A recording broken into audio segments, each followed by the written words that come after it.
Bom, então agora a gente vai começar a falar um pouquinho a respeito da anatomia mesmo do sistema respiratório.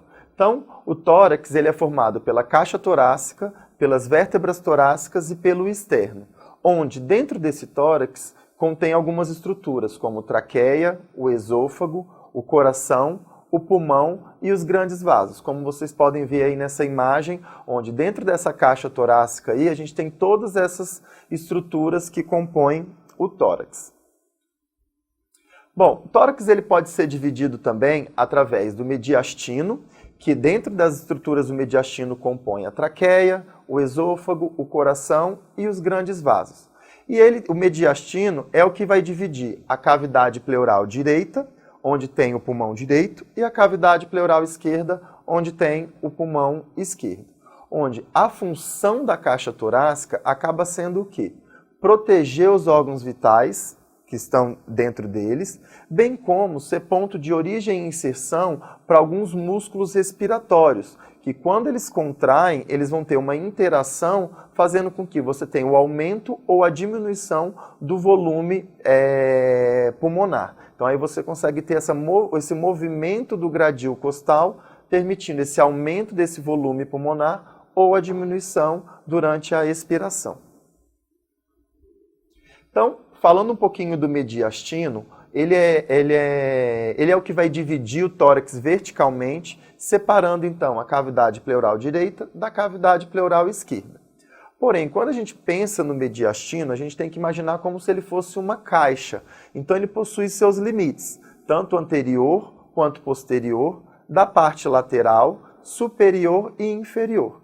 Então esses limites, então o mediastino ele vai ser limitado por quem? Na parte lateral, pelas pleuras parietais, então a pleura parietal direita e a pleura parietal esquerda.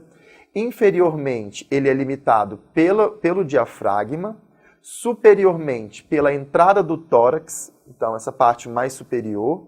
Anteriormente, pelo externo e posteriormente pelas vértebras torácicas.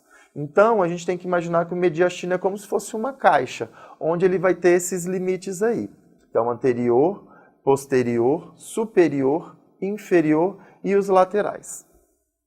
Como a gente pode ver aqui nessa imagem aí, onde tem as estruturas do mediastino.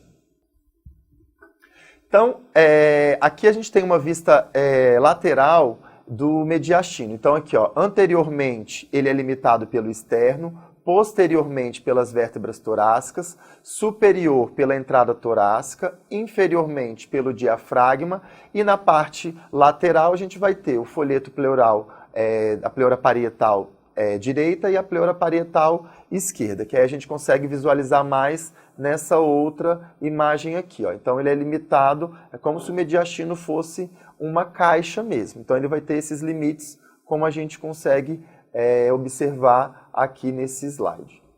Então o mediastino ele pode ser subdividido em antero-superior, onde ele é dividido aqui, ó, entre o externo e o pericárdio, que compõem as estruturas do timo e os linfonodos anteriores. Já o mediastino médio, ele compõe o pericárdio, o coração, os grandes vasos, as porções frênicas e superior do nervo vago, a traqueia, os brônquios principais e os linfonodos associados. Ou seja, a maioria das estruturas que compõem o mediastino, ele está localizado, ele está subdividido nesse mediastino médio. Já o mediastino posterior é onde ele fica delimitado entre o pericárdio e a coluna vertebral. Então seriam essas estruturas aqui, ó. Então a aorta torácica, o esôfago, o ducto torácico e os linfonodos posteriores é o que vai compor esse mediastino posterior.